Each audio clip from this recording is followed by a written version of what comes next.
Reitero aqui boa noite a todos. É mais uma vez uma alegria e uma honra ter essa oportunidade de retribuir todo o carinho e todos os ensinamentos que em cada reunião, né, eu recebo de vocês uma diversidade de conhecimentos. Então, em reciprocidade, eu quero trazer algo que se revele útil para cada um que está acompanhando essa apresentação. A gente acabou de participar de um delicioso exercício de relaxamento conduzido pelo João, por isso que ainda está naquele funcionamento do relaxamento. Agora eu vou procurar trazer de um modo sucinto, rápido, algumas dicas preciosas da economia comportamental a respeito do tema: como realmente escolhemos o que escolhemos? É claro que sobre esse tema, economia comportamental, existe, por exemplo, pós-graduação, que leva 1 a 2 anos para trazer o assunto. Um curso introdutório de economia comportamental é algo em torno de 20 a 40 horas. E o objetivo aqui, portanto, não é trazer teoria, ficar trazendo nada disso. A minha intenção é compartilhar dicas, como está aqui no slide, que sejam efetivamente úteis e que ilustrem contribuições da economia comportamental para quê? Primeiro, que pode ser que haja aquilo que a gente ainda não sabe que não sabe, que são essas contribuições que podem nos levar a ir em direção à nossa próxima melhor versão. Essa é a intenção. Portanto, é retribuir todo o carinho, todo o ensinamento que aqui recebo, procurar, assim, trazer essas dicas que sejam efetivamente úteis e, no terceiro módulo, aí sim a gente vai poder aprofundar, poder dialogar, poder tirar dúvidas. Mais uma grande vantagem, a vantagem é que quem é graduado do Dom, ao receber dicas, informações, conhecimentos dos participantes, a pessoa que trouxe essa contribuição, ela não vai embora, ela continua no nosso time Dom, né? No nosso time de graduados do Dom, o que permite, portanto, depois, por várias interações, a gente aprofundar mais e mais. As dicas que eu trago da chamada economia comportamental, em verdade, hoje em dia, muitos preferem chamar de insights comportamentais, porque recebe aportes de muitas ciências, de muitos saberes, da neurociência, da psicologia, da sociologia, da própria economia comportamental. Então, reitero, aqui eu vou procurar dar pinceladas, mas que indo direto aos conceitos e, em especial, eu vou apresentar vários exemplos de aplicação para que a gente possa ir nessa linha que eu estou compartilhando. A primeira interrogação que a gente se faz é: será que estou real e racionalmente no comando? A própria economia, se a gente for buscar desde Adam Smith, já falava algo sobre sentimentos, emoções, mas era muito, muito sem aprofundar. E ao longo dos séculos, a economia veio adotando um modelo do ser humano, o homem animal racional, e olhando basicamente o racional, criando, portanto, uma ilusão de racionalidade. Até metade do século passado, a economia via o ser racional como se, em verdade, fosse um vulcano. Para quem conhece Star Trek, sabe muito bem do que eu estou falando aqui ao me referir ao nosso querido Dr. Spock. Já na metade do século XX, lá pelos anos 50, já se começou a perceber a questão da racionalidade limitada, que a gente não era tão poderoso assim do ponto de vista racional, e que as emoções e os sentimentos tinham muito impacto, e os comportamentos que na vida real eram encontrados contradiziam muito do que se esperava do ponto de vista da economia, entendendo o homem como homem, ser humano, né? Como racional. E na década de 70 já se começou a criar novos conceitos, novas abordagens para esse entendimento. Depois, até o final do século XX, foi se evoluindo a consolidar a que a gente chama, então, de economia comportamental. Eu costumo brincar, como provocação, de que os economistas descobriram a psicologia. É claro que isso é apenas uma brincadeira, né?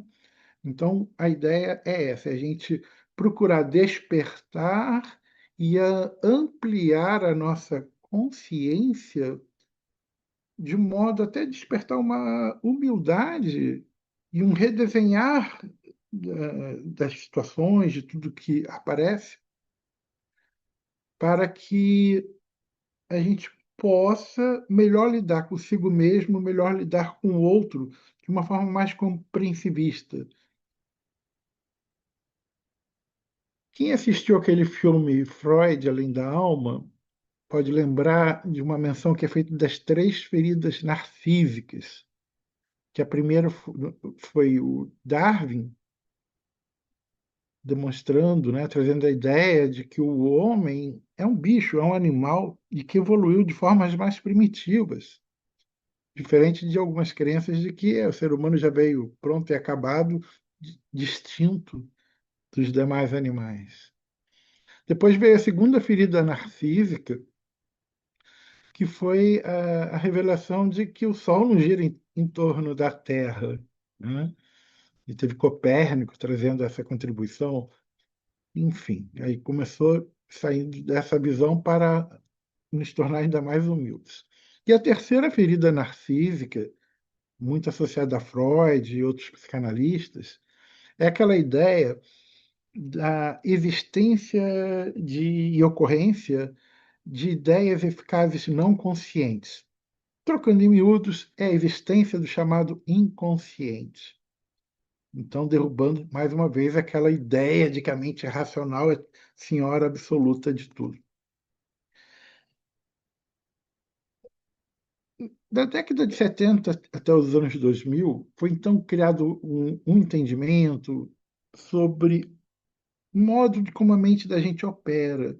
Não necessariamente naquele modelo localizacional de que parte do cérebro é essa ou aquela que faz determinadas coisas, mas como se fossem sistemas que atuam no nosso processo de escolha, no nosso processo de decisão.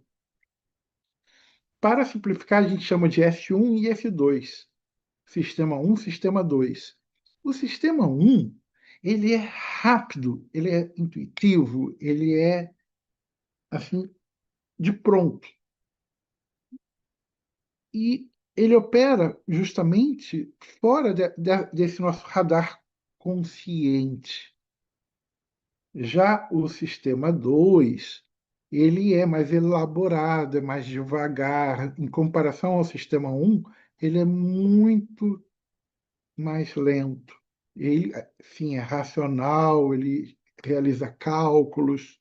Já o sistema 1 é extremamente emocional, reativo. E essa operação no sistema 2 consome muito mais energia do que o sistema 1. Lembrando que o nosso cérebro, que pesa menos de 2 quilos, ele consome 20% ou mais da energia que a gente dispõe. Portanto, para a gente sobreviver, a gente evoluir, a gente dispôs desse sistema 1, que é mais automático, que é mais reativo e que consome menos energia. Ao passo que no sistema 2, muito mais lento, o consumo de energia é maior. Há também uma ilusão do eu, né? A gente acha que a gente está no comando da nossa vida, do ponto de vista racional, é claro. Se eu entender esse eu como a integração de tudo que me compõe, aí ok. Mas eu estou me referindo à questão do aspecto consciente e racional. Há autores que defendem a ideia que, além da gente não ser o capitão desse navio, Na verdade, a gente é mais um tripulante, né? Dado um monte de processamentos que acontecem no nosso interior e muitos dos quais fora do nosso radar. Ainda agora eu falei do sistema um, do sistema 2. Me lembrei de uma história que o Evandro conta, que tinha, e os graduados, a maioria deve lembrar dessa história, à beira de um lago tinha um coelho e uma raposa conversando e falando o que fazer na hora do perigo. E o coelhinho, né, falou: eu só sei correr. A raposa falou: também sei correr. Aí o coelhinho: só sei correr. A raposa: além de correr, eu sei jogar no lago. O coelhinho: só sei correr. A raposa: além de correr, jogar no lago, eu sei subir na árvore. O coelhinho: só sei correr. Ah, e a raposa: além de correr, jogar no lago, subir na árvore, eu sei ir para trás da pedra. Enfim, nesse momento apareceu um leão feroz e faminto. O coelhinho, mais do que depressa, instintivamente saiu correndo. E a raposa começou a raciocinar. Eu corro, eu jogo no lago, subo na árvore, vou para trás da. Não tem mais raposa para continuar essa história. Então, para o ser humano sobreviver, na maior parte do tempo, ele não podia ficar raciocinando, né? Lançar a mão. Ele tem que ser mais instintivo mesmo, né? Tem que ser mais reativo. A questão é saber lidar com isso. Vários fatores ambientais interferem no nosso processo de escolha e de decisão. E quando eu me refiro a fatores ambientais, eu me refiro inclusive a com quem eu ando, né? Eu me refiro ao som ambiente, eu me refiro às imagens ao redor, a roupa que a pessoa veste, né? A temperatura. Então, há uma série de fatores que, às vezes, sem a gente perceber, eles contribuem para as tomadas de decisão, para as escolhas a serem realizadas, muitas vezes dificultando ou direcionando essas escolhas e decisões. Muitos fatores acontecem de um modo subliminar, ou seja, a mente consciente sequer percebe. Por exemplo, em experimentos realizados em lojas que vendiam vinho, ora era vendido, aliás, ora não, lá era vendido vinho alemão e vinho francês, se eu não me engano. E o experimento era botar a música baixinha, né, em francês ou em alemão, e as pessoas tendiam a comprar mais o vinho de acordo com aquela música. Mas aí que vem a grande coisa. Quando perguntados por que você comprou esse ou aquele vinho, elas não percebiam que era por causa da música. E aí vem a grande questão, a racionalização das narrativas. Aquelas historinhas que a gente conta para a gente mesmo e a gente acredita que vem pseudo-explicar aquilo que aconteceu devido a fatores fora do nível consciente. A gente podia brincar que é como se o sistema 2 fosse uma espécie de um advogado criminal do sistema um. O sistema um foi lá e fez sem pensar, e o sistema 2 arranja uma explicação, pseudo-explicação, uma racionalização de por que que foi aquilo. Então, uma pessoa que operou, por exemplo, agiu, por exemplo, por um preconceito racial, digamos, étnico, mas é inadmissível, eu não sou racista. Então, ela vai atribuir não ter gostado de alguém por outros fatores quaisquer. A gente sabe que em milésimos de segundos, quando a gente encontra outra pessoa, já é feita uma tomada de decisão, uma primeira impressão sobre o outro. Só que a gente muitas vezes não se dá conta. Pode ser um simples levantar de sobrancelha, o tom da voz utilizado naquele momento.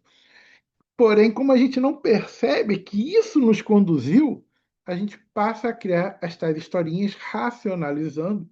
E aí, lembra, não sei se era de Esopo, aquela fábula das uvas verdes, que a raposa tentava pegar a uva, como ela não conseguia, e ela falava: ah, estão verdes. Como se verde fosse não maduro, né? É inegável que nós somos, em verdade, mais seres emocionais do que racionais. E vale aqui lembrar aquela distinção de emoção e sentimento. A emoção, ela é de um caráter mais episódico. É como se fosse uma resposta fisiológica que o corpo gera para si mesmo, né, para nós, é, buscando nos alertar, buscando a preservação da vida e a procriação. Né? Isso que é a emoção. E pá, né? Sentimento, a seu turno, que também está na casa das afetividades, porém ela tem um componente cognitivo, um componente mental. É algo mais pensado, o sentimento. Ainda sentido, sem dúvida. Porém, ele tem um pensamento agregado a ele. Então, não tem nada de absurdo, por exemplo, eu ter um sentimento de amor por alguém e ter uma emoção de raiva, porque a emoção é episódica, ela é reativa, ela é instantânea, ao passo que o sentimento ele tem uma durabilidade maior. Já se falou aqui em outros encontros sobre a questão dos hábitos, que, aliás, o hábito é um dos alicerces do dom, né? Lembrando, portanto, que os hábitos são comportamentos automáticos ou semiautomáticos aprendidos. E, porém, depois que ele está instalado, a gente passa talvez a não perceber que aquilo se tornou um hábito. Porque inicialmente era algo consciente. Inicialmente havia um gatilho, havia um estímulo, havia algo que disparava o processo, né? Aquilo gerava um comportamento e esse comportamento era associado a uma recompensa, uma alegria, algo de bom, e aquele hábito passava a ser incorporado. Outra dica também que a gente sabe é linkar um hábito que já está instalado a um novo hábito que a gente vai instalar. E aí faz esse encadeamento, mas, portanto, é algo aprendido. É isso que eu queria focar nesse instante. E nós somos, como eu já mencionei algumas vezes, muito mais irracionais do que racionais.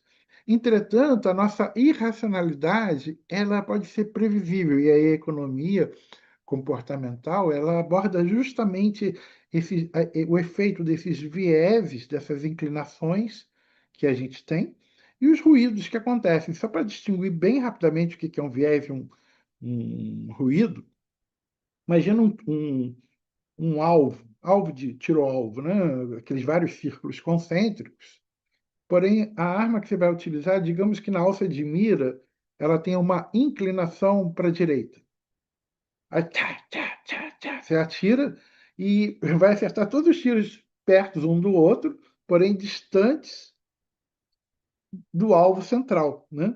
Porque há um viés, há uma inclinação. Então, esse seria o viés. Ao passo que o ruído, por exemplo, na hora que eu vou atirar, alguém grita, "Ah!", dá um grito, aí, um ruído mesmo, né? Me assusta e erro a mira. Aí, logo em seguida, o chão treme, eu erro de novo.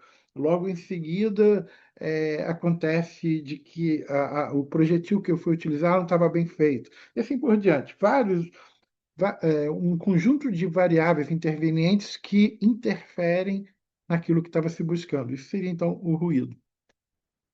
E aí chegamos a um outro conceito importante da economia comportamental, que são os NUDGs e a arquitetura de escolhas. O NUDG nada mais é do que um estímulo que é lançado dentro do que a gente chama de um paternalismo libertário. O que seria um paternalismo libertário? A gente parte da premissa de que a gente quer o bem daquela pessoa e vai fazer o bem para ela. Então, como um pai criando seus filhos, vamos lançar estímulos para que eles sigam aquele caminho que a gente considera o caminho adequado, mas é libertário, ou seja, o filho que escolhe. Então, na economia comportamental, é proibido proibir, né? Assim, a liberdade de escolha cabe à pessoa que vai receber aquele estímulo, né? Me cabe lançar o estímulo. Então, isso são chamados de nuggets. São cutucadas, né, que a gente, né, oferece que geram uma enorme transformação. Coisas extremamente simples, como a gente já vai ver vários exemplos. E a arquitetura de escolhas é, a partir do momento que eu tenho a compreensão de como que o ser humano funciona, como que a nossa mente funciona, a partir de tudo isso que está sendo aqui compartilhado, eu posso organizar o ambiente, eu posso organizar o meu discurso, eu posso para que o modo como eu apresento para a pessoa com quem eu estou lidando as opções para ela escolher. Tudo isso vai ficar mais claro à medida que a gente for apresentando. Eu faço esse design, eu faço essa arquitetura para que se chegue o melhor possível naquilo que a gente almeja. Um outro termo que existe, que é o sludg. O sludg seria o nudg do mal, né? Porque tudo isso a gente pressupõe que a gente está buscando o bem, seja em nós mesmos ou seja no outro. Quando a pessoa age na má fé, que isso é possível de ser feito, utilizando esse arsenal que vocês vão aprender aqui agora, aí a gente chama de slugging. Eu faço uma analogia, que nem hacker e cracker. O hacker é aquela pessoa que entende um sistema e sabe tirar o melhor possível daquele sistema para o fim que deseja.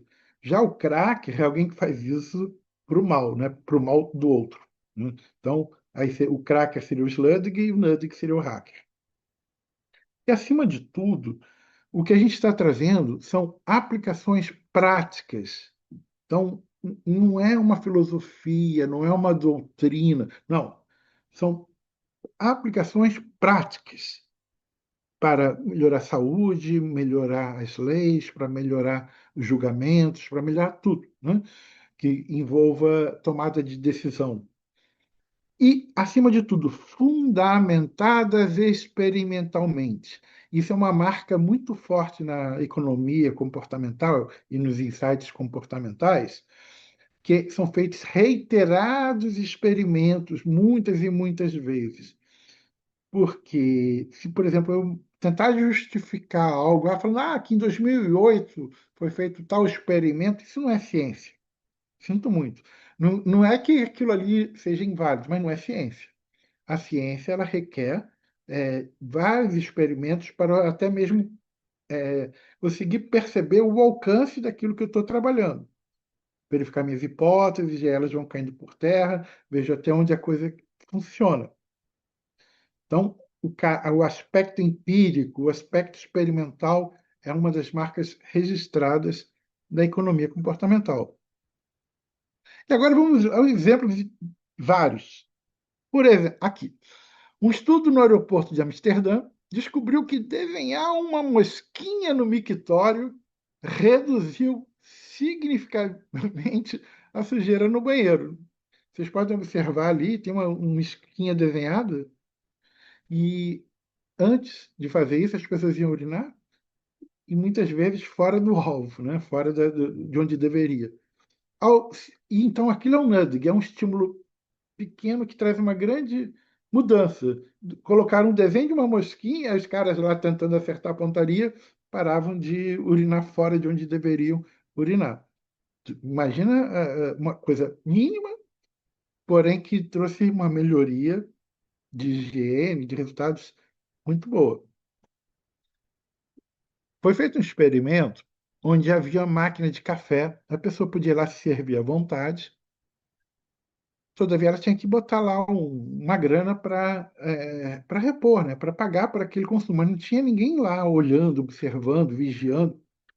A pessoa pegava o café e botava o dinheiro. Apenas isso. Porém, notou-se o seguinte: quando se colocava um pôster, e aí o experimento era trocar esse pôster. Às vezes o pôster eram de olhos e às vezes o pôster eram flores, por exemplo.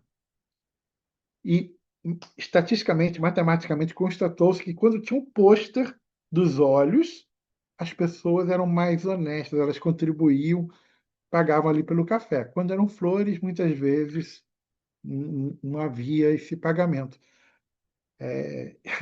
Quando eu vi esse experimento, eu lembrei, 40 anos atrás, eu participava de um encontro de jovens com Cristo, né? E lá havia uma mesa que tinham assim, halls, tinha biscoito, e as pessoas podiam ir lá pegar à vontade e botar o dinheiro e fazer o próprio troco. Eu, naquela época, milico, né, que vivia com a cabeça de comando e controle, eu fiquei irritado com aquilo. Como vão deixar que a pessoa vai lá, ela mesmo pega, ela mesmo paga, ela mesmo deixa o troco? E depois fiquei envergonhado. Gente, eu estou no encontro de jovens com Cristo e estou condenando as pessoas.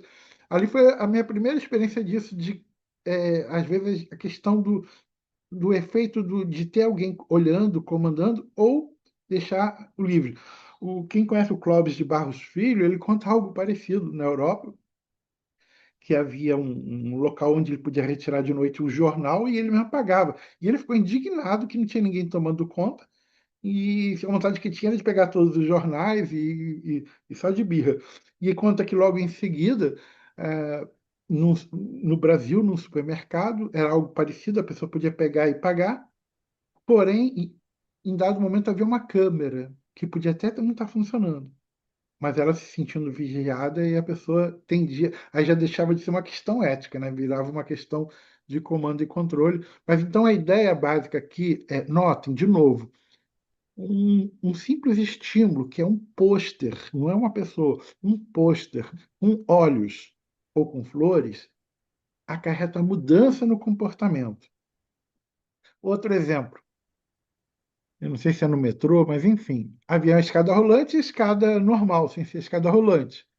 Fizeram simplesmente um desenho, uma pessoa esbelta indo optando pela escada normal de subir, né, passo a passo, degrau por degrau, e a escada rolante fizeram uma pessoa mais gordinha, né, para que inconscientemente passasse a fazer a mensagem. Você quer ficar esbelto ou você quer ficar mais gordinho? Né? E aí causou diferença. Né? De novo, então qual é a ideia desses nudges? São pequenos estímulos. Um que eu não coloquei aqui a foto, mas que era interessante, na rua tinham faixas, aquelas faixas brancas, né? E que tem ou amarelas, porém em pontos de curva eles mudavam a distância entre essas faixas para dar uma ilusão de que a pessoa estava mais rápida do que realmente estava. Isso era suficiente para que as pessoas diminuíssem a velocidade. Outro exemplo prático, super simples e que salva vidas às vezes. Colocar os remédios, que tem que tomar, digamos, diariamente, numa caixinha que indica lá segunda, terça, quarta, quinta e assim por diante. Quem nunca, né? Pelo menos, já aconteceu de eu ficar na dúvida, tomei ou não tomei aquele remédio? Com esse simples controle, reduz o erro. Ah, a pessoa não lembra nem que se é segunda ou terça, aí é brincadeira, né? Mas a ideia é simplificar, ou melhor, é criar condições de um modo simples, mas que ajude a pessoa a realizar aquilo que tem de ser realizado. Outra, Outro experimento que foi feito nas ruas foram colocadas pegadas em direção à lata de lixo. Porque as pessoas andando na rua, às vezes sem maldade, sem pensar, jogava o lixo fora, né, no chão.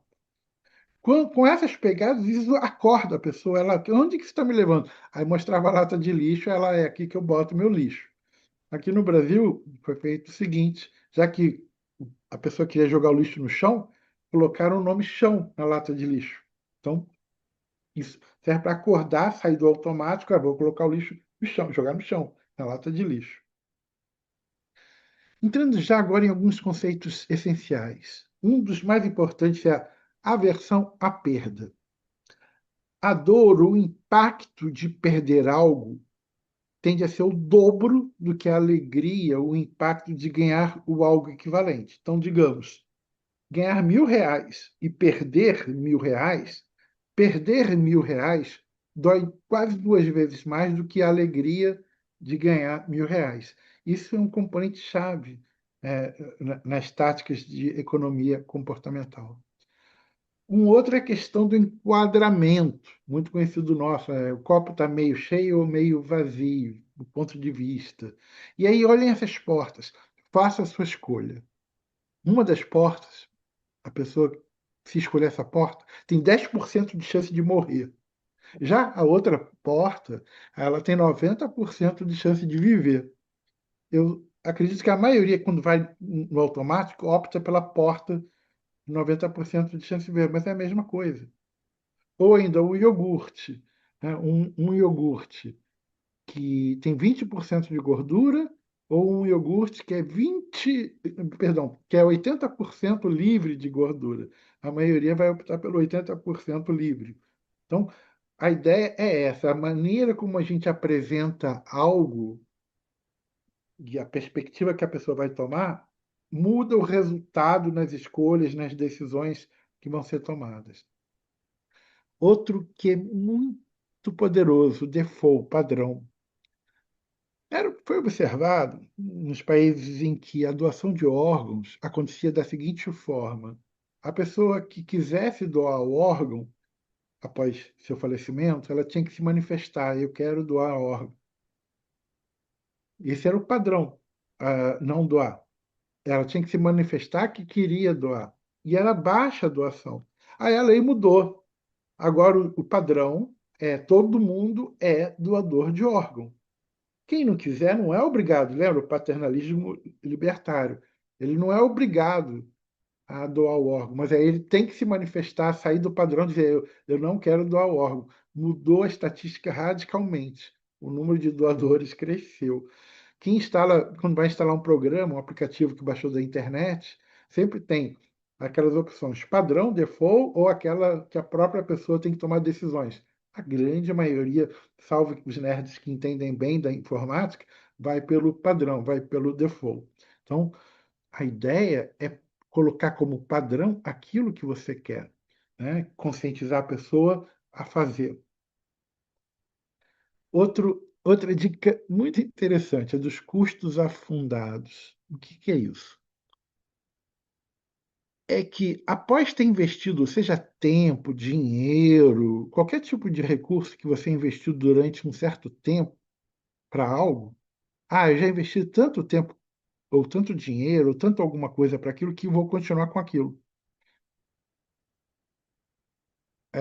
O cara tá indo lá para o precipício, mas já remeta aqui e vou em frente, né? Ou o outro, que eu me lembrei, mais uma história do Evandro, de uns macacos que os caçadores faziam assim: tinha um buraco no coco que o macaco ia pegar, aí o coco, só que com isso a mão ficava presa, ela não conseguia tirar, mas o macaco pensava assim: já que até agora eu fiquei segurando esse coco, eu não vou abrir mão. Aí era aprisionado, né?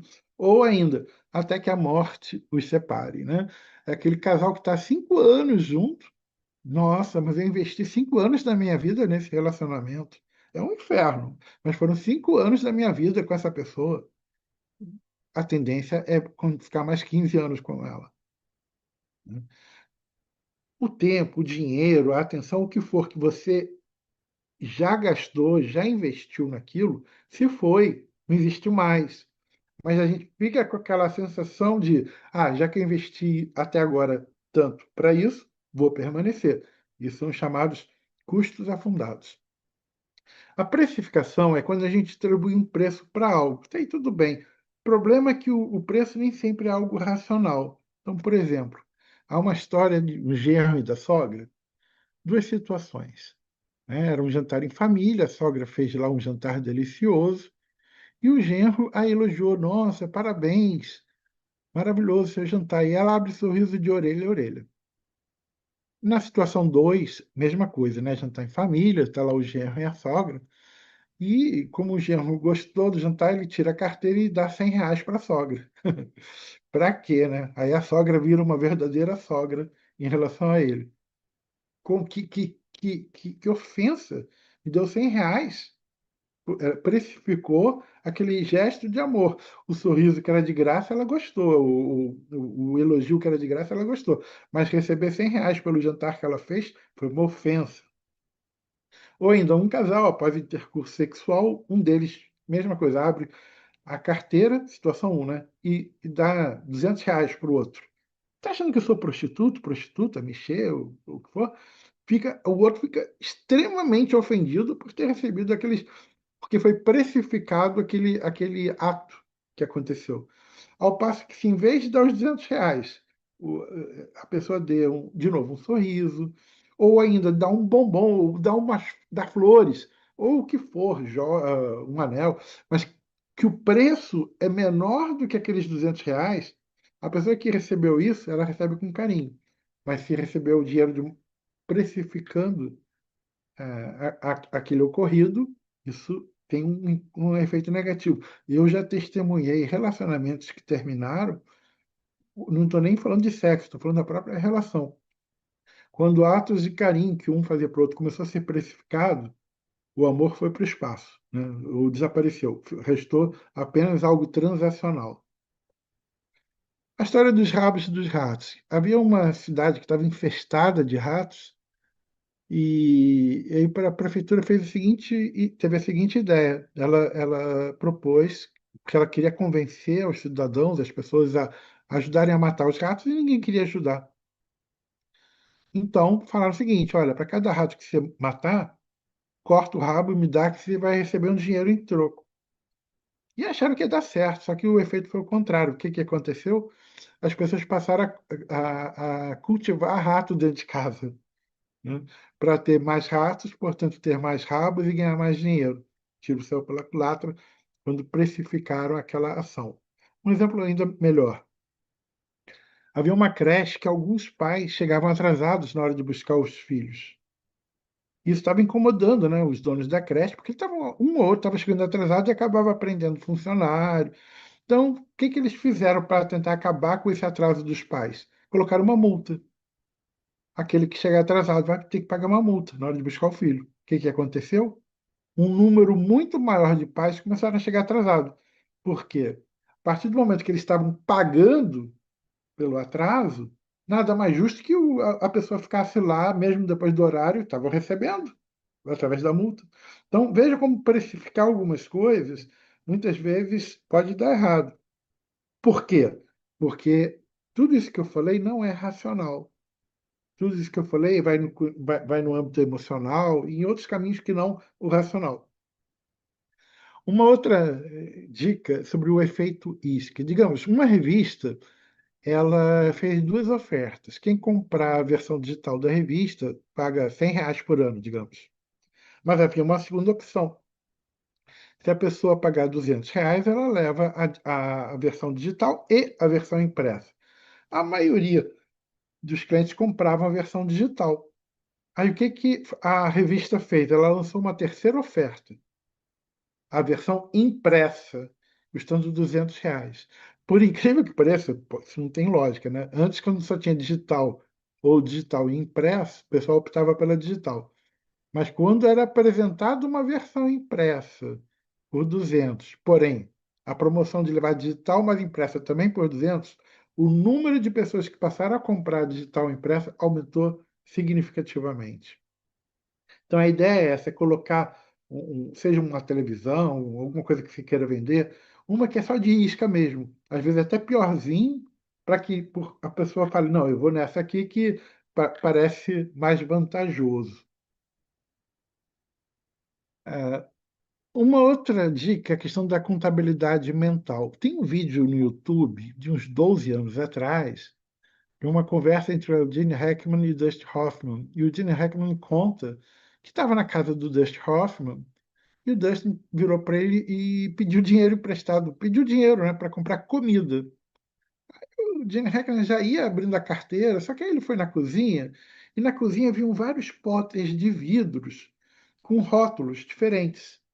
Num pote de vidro estava, digamos, entretenimento, no outro pote estava estudo, no outro pote estava cigarro, no outro pote estava. E assim por diante. E havia um pote escrito comida. Os demais potes tinham dinheiro dentro, mas o pote de comida é que estava vazio. Como fosse uma empresa, sabe, que tem rubricas diferentes para diferentes coisas. E aí, como o pote do dinheiro destinado à comida estava vazio, ele foi pedir dinheiro emprestado. Quando ele tinha bastante dinheiro, tinha dinheiro de cigarro, tinha dinheiro do que fosse, né? Tinha vários outras fontes de dinheiro, outros potes com dinheiro, mas como o pote reservado à comida estava vazio, foi pedir dinheiro emprestado. Ah, você falou, Gatti, tem empresa que faz isso, né? O dinheiro para capacitação uma rubrica, o dinheiro para comprar móveis é outro. Porém, se a gente pensar num ser humano, e digamos, tem um dinheiro destinado à poupança, que vai render, digamos, 1% ao mês, né? E tem um dinheiro para comprar algo que quer ser comprado, mas que a pessoa vai ter que entrar no cheque especial por 10% ao mês. Ela deixa de tirar o dinheiro da poupança, porque aquele dinheiro é da poupança, que rende 1% ao mês, e entra no cheque especial pagando 10% ao mês. De novo, a racionalidade foi para o espaço. Existe também a questão da ancoragem, são comparações. Em negociação, uma dica que se dá para os negociadores é que ele lance a primeira oferta, porque ele vai ancorar em torno de qual preço a negociação vai oscilar. Porque se você apresenta a primeira opção, o meu curso poderia custar R$ 16.000, mas nesse momento, se você comprar agora, eu vou vendê-lo por, sei lá, 3 ou 4 mil. Aquele 3 ou 4 mil ficou pequenininho perto dos 16 mil. Então, é a técnica da ancoragem. Mas se for o contrário, né? Se eu estou negociando algo e faço uma oferta pequena, e eu quero algo, aquela segunda oferta, ela vai parecer muito maior do que a primeira. Notem que a simples sequência do que apresentou primeiro e o que apresentou segundo faz toda a diferença. Um viés muito conhecido, que é o da confirmação, aquela pessoa que tem um antolho e só enxerga aquilo que ela crê.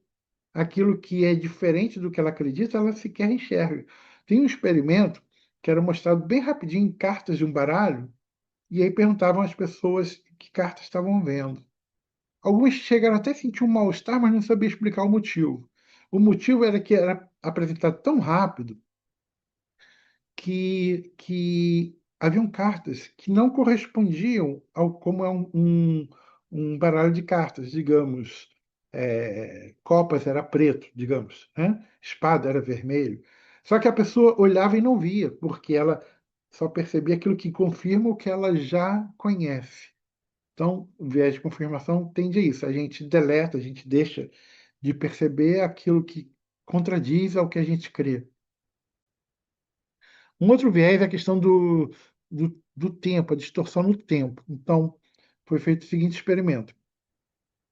Oferece a pessoa a escolher R$ 100 hoje ou R$ 120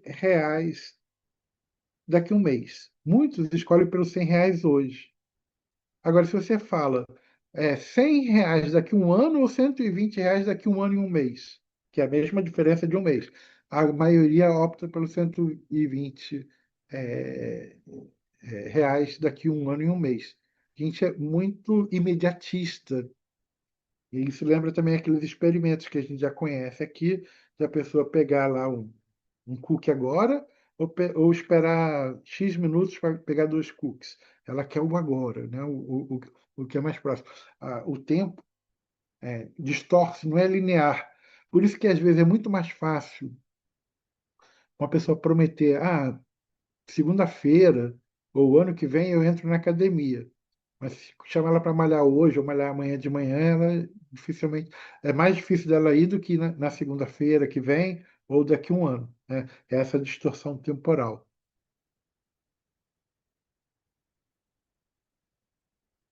Existe também essa heurística do afeto, que é basicamente, em vez da pessoa utilizar a razão numa tomada de decisão, ela segue pela emoção que aquilo provoca.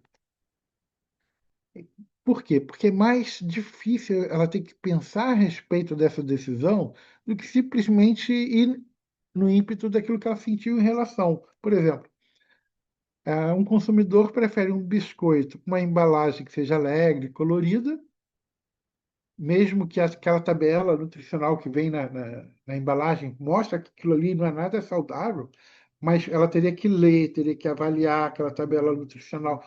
Olhou a embalagem alegre e colorida, provocou uma sensação boa, vai por ela, né? É mais imediato. Alguém que se apaixona por um carro usado de uma marca específica porque quando era jovem, anos atrás, ela teve uma experiência maravilhosa com um carro da mesma marca. Ou com outro modelo, mas da mesma marca.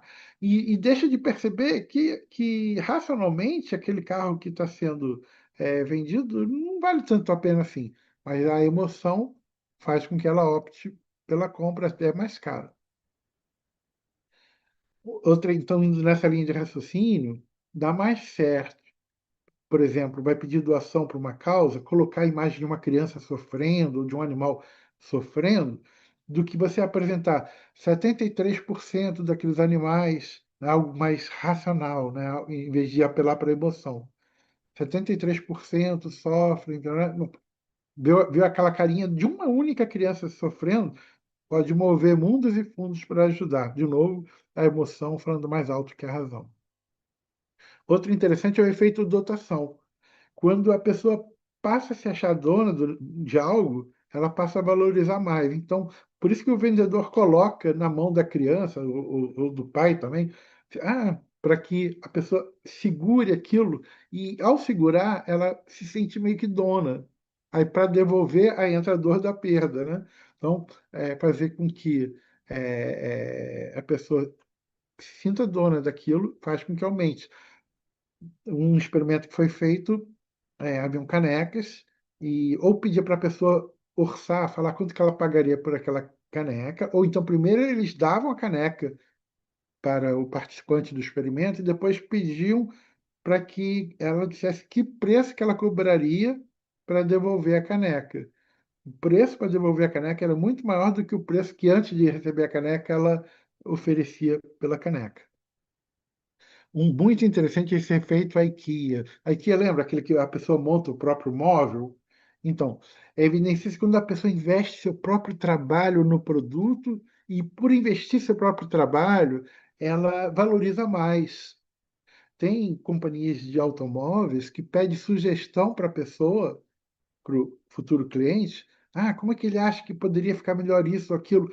Quando a pessoa deu a contribuição dela como uma ideia, ela se sente como parte de quem montou aquilo. Então valoriza mais aquela venda, né? E não por acaso que, em vez de ter tanta produção em massa, agora a gente procura customizar para que valorize mais o que está sendo vendido. Eu estou dando exemplo de venda, mas entendendo no sentido amplo da palavra, né? De qualquer negociação, não só algo transacional, né?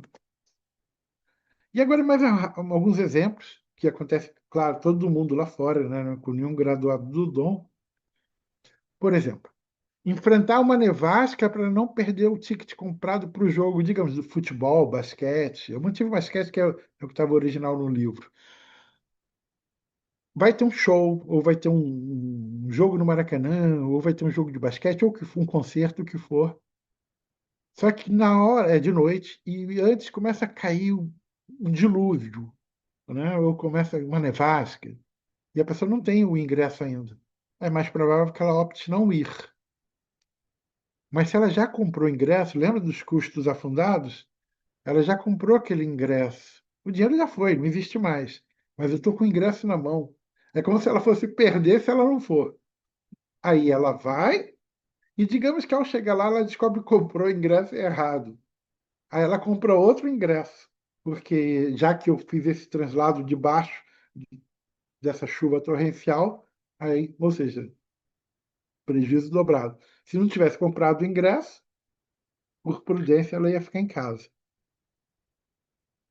Ela acha caro pagar R$ 10, digamos, para alguém aparar a grama da casa dela. Mas se oferecem para ela 20, o dobro, reais, para que ela apare a grama do vizinho, ela fica ofendida. Ela acha pouco receber R$ 20 pelo mesmo serviço. Se o serviço vale R$ 10, tanto seria ela pagar quanto receber. Não. Para o outro, acho muito caro pagar R$ 10 para fazer isso. Agora, eu fazer, 20 é pouco. Né? De novo, notem que o que eu estou trazendo nesses rápidos exemplos é mostrar as nossas irracionalidades humanas. Tem um casal em que o cônjuge compra um presente, né, usando o dinheiro da conta em conjunta. E ele adora, a pessoa que ganhou o presente fica muito feliz com aquilo. Agora, ela comprar para ela mesma, ela acha um absurdo. É um absurdo eu gastar o dinheiro da nossa conta comprando algo para mim. Mas o meu cônjuge comprar, só que é o mesmo dinheiro, é o dinheiro saindo da mesma conta, da conta conjunta. Esse também. Dirigir 20 minutos para economizar R$ 10 numa compra de 40. Mas não dirigir 20 minutos para economizar R$ 10 numa compra de 500. Gente, são os mesmos R$ 10. Não, mas R$ 10 em 20 é 50%. E R$ 10 em 500 é uns 50 avos, mas são R$ 10 do mesmo jeito. Por que que então não é absurdo na situação A, mas virou absurdo na situação B. Cadê a racionalidade humana? Se é que somos racionais. Está recebendo um visita em casa e, em dado momento, ele retira os amendoins da frente dos convidados para não estragar o apetite, enquanto espera pelo jantar. E os convidados agradecem. Por que isso? A força de vontade, ela é limitada, né? Então, quando a gente... Aquele exemplo dos cookies que eu falei mais cedo. O experimento era, tinha cookies na janela da turma A e na janela da turma B. Na turma A, não se falou nada. Na turma B era proibido comer o cookie. Aí a pessoa sentia aquele cheirinho gostoso, mas ela sabia que não podia comer o cookie, então tinha que gastar força de vontade para não querer, para não comer o cookie. E aí a força de vontade dela caía, ela terminava, ela desistia da prova antes. E aqui também, né? A pessoa estava lutando internamente porque ela queria esperar o jantar, mas estava aquele amendoim convidando, mas aí ela vai comer amendoim, vai ficar sem fome na hora do jantar. Então, quando o dono da casa tirou o amendoim, ela ficou feliz por isso. Agora vamos falar da honestidade e desonestidade. A primeira dica é que ser honesto não é algo racional. Ser honesto é um valor emocional. Como é que eu justifico essa afirmativa? Imagina uma balança onde, de um lado, você vai colocar o produto de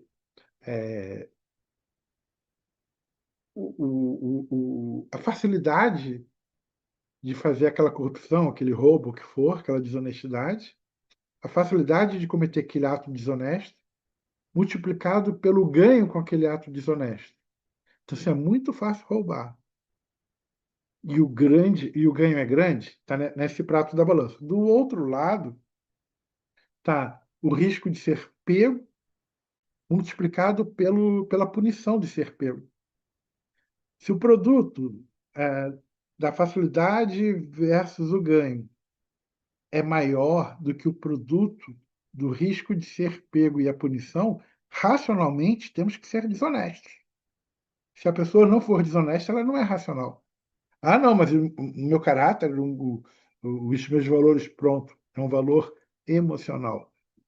Então, nesse livro do Dan Ariely, A Mais Pura Verdade sobre a Desonestidade, na página 214, ele traz um quadrinho dando dicas do que aumenta a desonestidade e do que diminui a desonestidade. Então, estimulam a desonestidade. A capacidade de racionalização. Lembra que eu falei momentos atrás? As historinhas que a gente conta para a gente mesmo, se eu sou capaz de criar uma historinha que, entre aspas, justifique ser desonesto, aumenta a chance de ser desonesto. Conflitos de interesse. Eu quero uma coisa, mas a companhia quer outra. Havendo esse conflito, causando esse mal-estar, isso contribui para a pessoa ir para o lado da desonestidade. Criatividade. Como assim criatividade? Lembra que eu falei da capacidade de racionalizar? Quanto mais criativa ela for para criar uma historinha que justifica cheio de aspas, tá? Justifica ela ser desonesta, maior é a chance dela ser desonesta. Um ato imoral, se ela presencia alguém cometendo ato imoral, isso aumenta a chance de ser desonesto. Esgotamento, isso é uma coisa importante também. Lembra quando eu falei do ruído, de fatores que influenciam? A própria taxa de glicose. Por que que um julgamento, uma avaliação feita pouco antes do almoço é pior do que feito no início da manhã, quando a pessoa acabou de tomar café? Quando a pessoa está esgotada, seja pela falta de glicose ou pelo cansaço repetitivo, ela tende a baixar a guarda. Baixando a guarda, o valor emocional dela de ser honesto fica negligenciado, está esgotada, aumenta a chance de ser desonesto. Outros se beneficiando de nossa desonestidade. Vai também por essa linha da racionalização. Não, roubar para mim, jamais. Mas para o meu filho, eu roubo. Então, ele vai se beneficiar, o meu colega de trabalho vai se beneficiar. Então, se tem outras pessoas que ganham com a minha desonestidade, aumenta a chance, estimula a desonestidade. observar outras pessoas no seu entorno se comportando de modo desonesto, começa a ver todo mundo levando o grampeador do trabalho para casa, só você que é certinho não leva, né? Isso, notem, não estou falando que isso vai tornar alguém desonesto, estou trazendo questões, condições que estatisticamente mostram que aumenta o risco, a chance de alguém se comportar de um modo desonesto. E a cultura, né, que a pessoa está imersa. Nós já vimos não só a questão do ambiente, mas se você vive num país que valoriza a lei de Gerson, que é melhor levar vantagem em tudo, em que qualquer político, de qualquer que seja o partido, rouba descaradamente, né?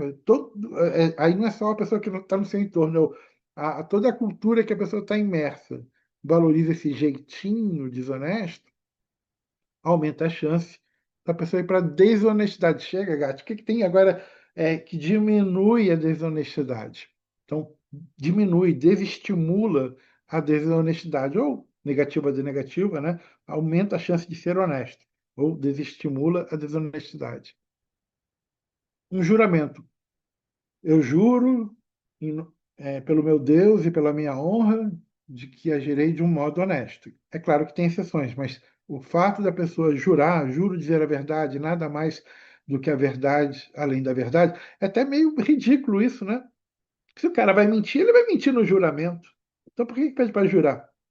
Porque o juramento tem esse efeito de diminuir a desonestidade. Assinatura, se a pessoa assina, declaro que as informações são verdadeiras, diminui a chance de ser desonesto. E uma dica que não está aí, em relação à assinatura.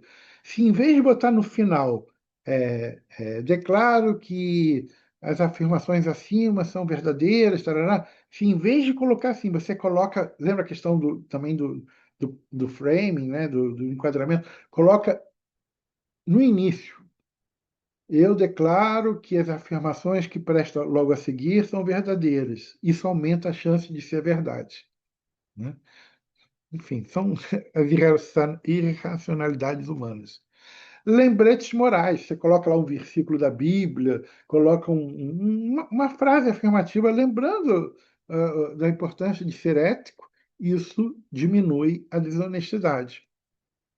E supervisão. Se vocês viram que a simples foto de olhos diminuiu a pessoa ser desonesta lá na máquina de café, imagina se tem um supervisor que realmente seja correto, né? Olhando, diminui a desonestidade. E agora eu vou apresentar para vocês os 7 gatilhos do outro Cialdini, né? Do Robert Cialdini.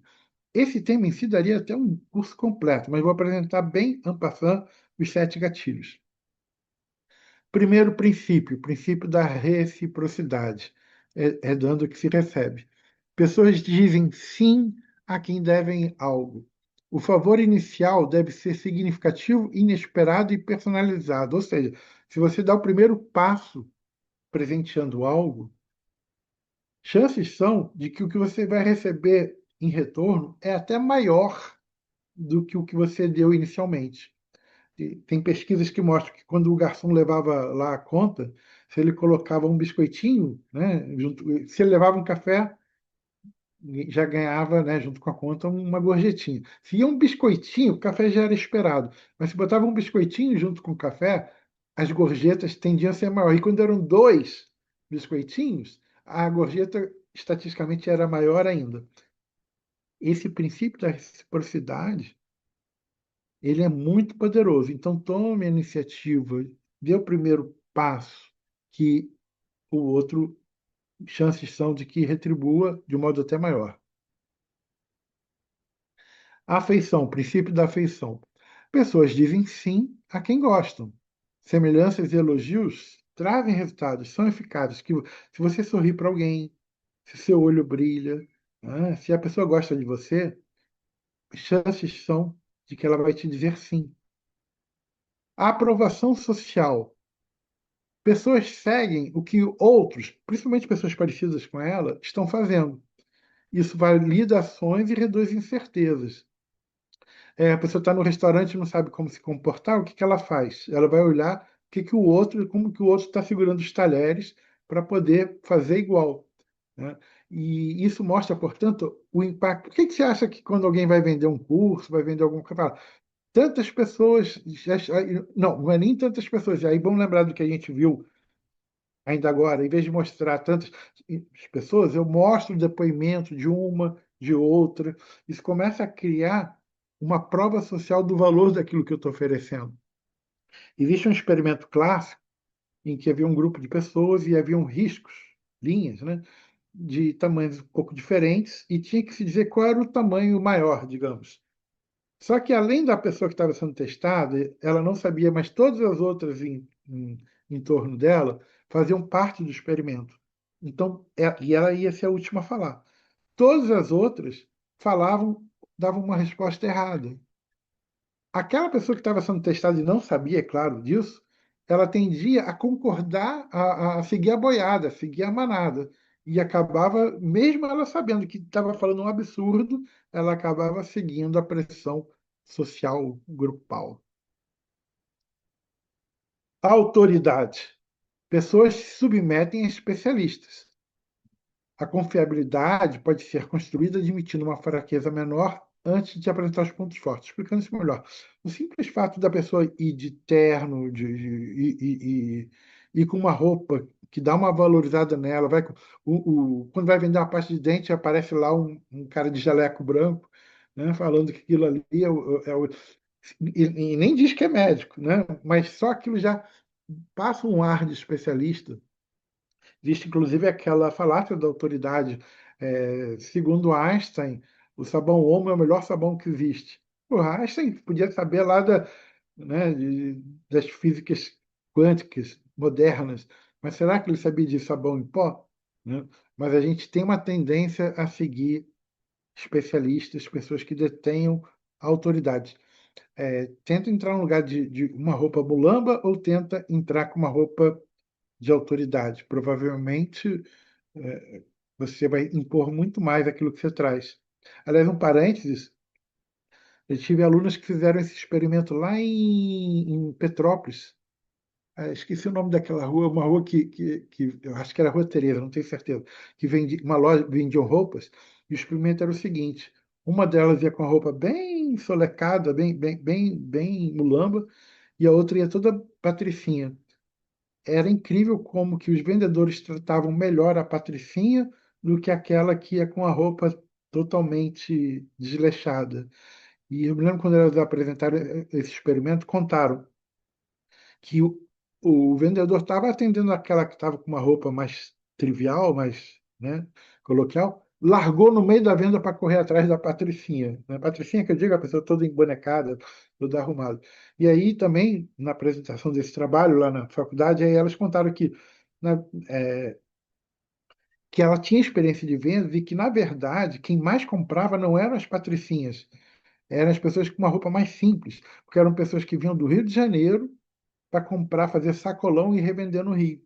Então, nota o erro por causa da questão do efeito da roupa, né? E achar que aquela pessoa é uma autoridade, e não é. Né? Escassez. Esse, então, é extremamente usado. Mas eu tenho pouco tempo para apresentar para vocês, então prestem atenção, estou brincando. Né? A limitação de acesso a um item aumenta seu desejo de valor. Só tem mais 3 unidades aqui, vocês têm 10 minutos para comprar. Né? Tudo isso de escassez dá uma pressão para a pessoa seguir. Eu estou usando muitos exemplos de compra porque eu parto da ideia de que compra no sentido amplo, ok? De relações entre pessoas. É comprar uma ideia, não é apenas questões limitadas a dinheiro. Coerência, é questão do compromisso, coerência. As pessoas querem ser consistentes com seus compromissos anteriores. Mesmo pequenos passos podem levar a maiores. Havia um curso de inglês que fazia uma sacanagem com as pessoas na rua. Paravam para entrevistar. Você acha o inglês importante? Você acha que o inglês pode ajudar a crescer no trabalho? Pode te permitir fazer melhores viagens? E eu caí nessa uma vez, fiquei injuriado. Porque aí no final, depois que eu respondi, né, aquela estudante que estava fazendo aquela pesquisa, Ela fala, eu tenho aqui um curso de inglês, que já que você respondeu à pesquisa, você vai ganhar uma bolsa de 50%, né? E aí, onde que está o nó? A inconsistência. Pô, eu passei 5, 10 minutos falando de como que era importante ter inglês, com que cara que eu vou falar que não é, né? Então, essa questão de a gente tende buscar coerência e consistência naquilo que a gente declara. E o sétimo gatilho é o que é o mais recente, mais recente em termos, né? Acho que foi em 2016 que o Cialdini acrescentou, que é a ideia de união, é estar e agir juntos. É mais do que simplesmente ser parecido com alguém, é se sentir parte da família. Somos todos graduados dom, né? Somos parentes. Então, seja, estar até fisicamente perto de alguém. São pessoas que moram em determinado local, né? Ou que agimos juntos. Isso cria uma sensação, um engajamento de somos nós. E esse sentimento de ser um de nós, ele é um gatilho extremamente poderoso. Por isso que tem aquelas técnicas, né, de fazer a pessoa cantar no coral, cantarem juntas. Isso aumenta, né, esse entrosamento. O militar usa roupa igual, uniforme, assim por diante. Então, essa sensação de estar e agir juntos cria união, cria a sensação de somos um, e isso é um grande gatilho. E agora, então, para a gente ir desenvolvendo a próxima melhor versão, a primeira dica importante, resumindo, é o seguinte: primeiro, a gente passar a perceber as nossas autossabotagens. E quando eu digo autossabotagem, não é que seja um gênio maligno dentro de si que quer passar rasteira na própria pessoa. É que é um mecanismo que feito para até protegê-lo, como eu falei, para facilitar a tomada das decisões que, em vez de ajudar, acaba atrapalhando. A partir do momento que eu noto quais são os vieses que eu mesmo estou caindo, eu posso trabalhar isso em mim para não mais seguir esses vieses. E, como esse exemplo que eu dei do inglês ainda agora, a partir de agora, que vocês conhecem essas dicas que eu estou trazendo aqui, quando vem uma pessoa mal intencionada, com uma agenda oculta, usando esse monte de gatilhos, um monte de hacks, um monte de estratagemas, não para te ajudar, mas para te passar a perna, quando você reconhecer, você já não vai cair. O próprio Robert Cialdini, ele fala que ele começou a estudar esse assunto por causa disso. Ele se sentia um trouxa, ele vivia caindo na conversa dos outros. Então ele passou a estudar esses padrões para não mais cair. Porque a partir do momento que você detecta, você não tem mais obrigação de seguir aquilo. Nossa, o que eu vejo de pessoas empurrando, seja curso, seja viagem, seja o que for, seja serviço, utilizando esses padrões, e a maioria caindo, porque desconhecem. E agora vocês já têm, é claro, uma direção apontada no que aprender mais, para não caírem mais nessas armadilhas e, ao mesmo tempo, se trabalharem para aqueles mecanismos que talvez estivessem atrapalhando você se tornar a sua melhor versão, possa ser contornado. Você passa a redesenhar o ambiente, né? Por exemplo, a simples organização que você faz da tua geladeira pode aumentar a chance de você comer algo saudável e botando alimentos saudáveis mais à frente, facilitar. É a ideia da fricção. Qual é a ideia da fricção? Torne fácil aquilo que você quer que aconteça e torne difícil aquilo que você quer que não aconteça. Por isso que, voltando ainda a esse exemplo anterior, às vezes para você se associar a um site é facílimo, basta dar um clique, uma fricção única, você ficou sócio. Ou fez assinatura sei lá, de um stream qualquer. Agora, tenta sair daquele plano, tenta sair daquele stream. É uma via cruz que torna difícil aquilo que eles não querem que você faça. E como a gente aqui conhece bem a questão dos hábitos, a partir do momento que você entende o funcionamento e o modo de cultivar seus hábitos, você passa a nutrir hábitos mais saudáveis. E, dando apenas mais um exemplo, você toma decisões com mais clareza, porque agora já não vai mais no impulso, né? Qualquer uma delas, vou ter uma como exemplo apenas, aquela do enquadramento. Espera aí, essa decisão que eu tomei tem uma música de fundo, ela influenciou. A gente, é claro que às vezes uma compra de valor irrisório, tudo bem, mas se é uma compra de uma casa, de um carro, ou para sair do exemplo de compra, se é um relacionamento que está em jogo, ou se é uma viagem que está em jogo, já não vai mais tanto no automático, passa a despertar a tua atenção. E com isso melhorar as relações e sua autorregulação. Em que sentido? Se eu sei que existe o viés da confirmação e eu posso estar correndo o risco de estar dentro da minha bolha e deixar de receber críticas que viriam a ser construtivas, eu abro a minha mente e abro o meu coração para o diferente, para aquilo que contradiz, né, esse viés, para depois separa, né, o joio do trigo e conseguir ir em direção à melhor versão. Portanto, a gente chega num resultado, uma melhor versão de si mesmo, que a gente passa a não cair em manipulações, tomar decisões mais alinhadas com nossos valores, sustentar hábitos que antes pareciam impossíveis, reduzir a ocorrência e impacto de impulsos destrutivos e alcançar metas com mais consistência. E aí, eu vou passar para vocês um dever de casa, três deveres de casa, três para casa. O primeiro é o seguinte: hoje mesmo, escolha uma meta pessoal importante. Pode ser, por exemplo, realizar leitura diária, ter um sono com mais qualidade, com exercício ou com estudo, e crie um obstáculo financeiro ou social para não cumprir. Melhor explicando. Anuncia na rede social, ou pode ser no nosso próprio grupo de WhatsApp, né, dos graduados do Dom, que você se compromete a fazer Y até domingo. Por exemplo, eu me comprometo a, todos os dias de manhã, fazer a contagem de 100 a 1. A pressão social, fala isso em público, na rede social. E para tornar a coisa ainda mais interessante, separa uma quantia expressiva de grana, se for o caso, deixa com uma pessoa neutra que vai cumprir o combinado, de que o seguinte: olha, se eu não cumprir o compromisso que eu assumi, você vai pegar esse dinheiro, não é dar para uma creche, não, não. Você vai pegar esse dinheiro e vai dar para o time ou para o partido adversário que eu não gosto, né? Se eu falhar, isso ajuda a pessoa a não se permitir a falhar, não é nem pela questão do dinheiro, é pela questão de, porque é para o time inimigo, é para o partido adversário. Usar um segundo dever de casa é baseado no Evandro, naquela história que o Evandro contou, de que quando ele está, depois que ele concluiu o almoço, ele olha para a sobremesa e, em vez de falar, essa sobremesa é tão gostosa, eu vou abrir mão dela. Não, ele se orgulha de que ele triunfou sobre a sobremesa. Então, faça essa técnica, eu batizei de técnica do Evandro com sobremesa. Reformula alguma decisão que se tem que tomar, um sentimento em relação dos ganhos, em vez das perdas. Por exemplo, se eu não, em vez de falar, se eu não fizer atividade física, vou engordar e me sentir mal.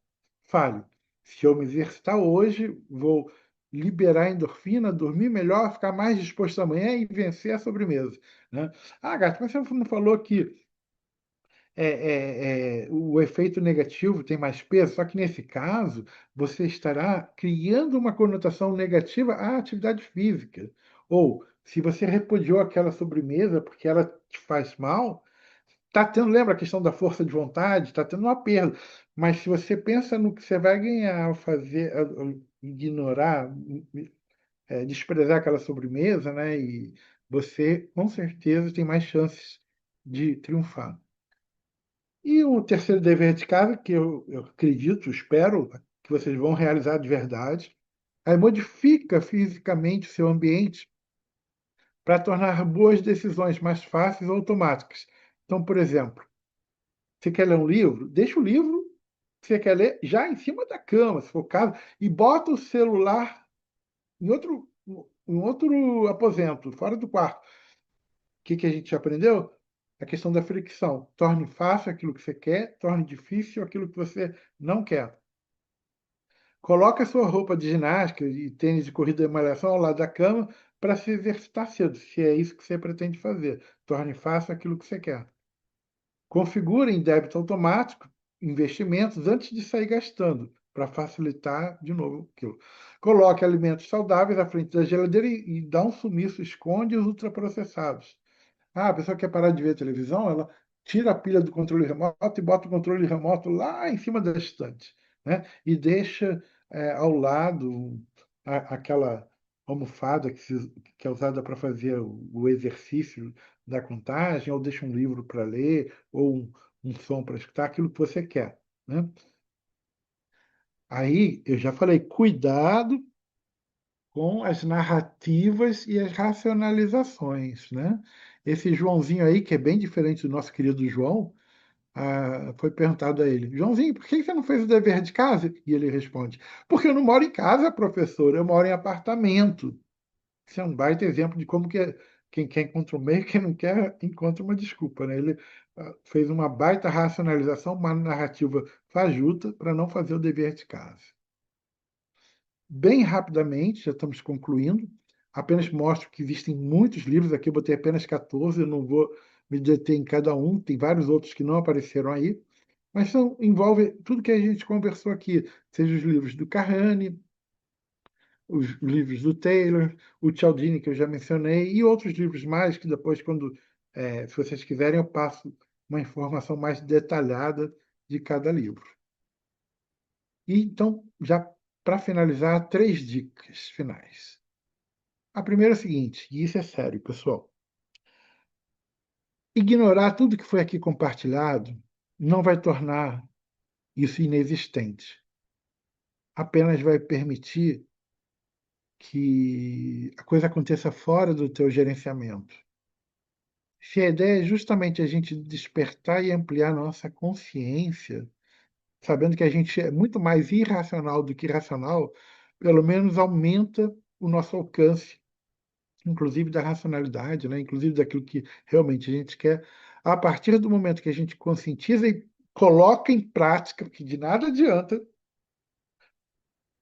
tomar conhecimento de tudo isso se você não traduzir em aplicações concretas para que você possa constatar resultados. E é muita coisa, sim.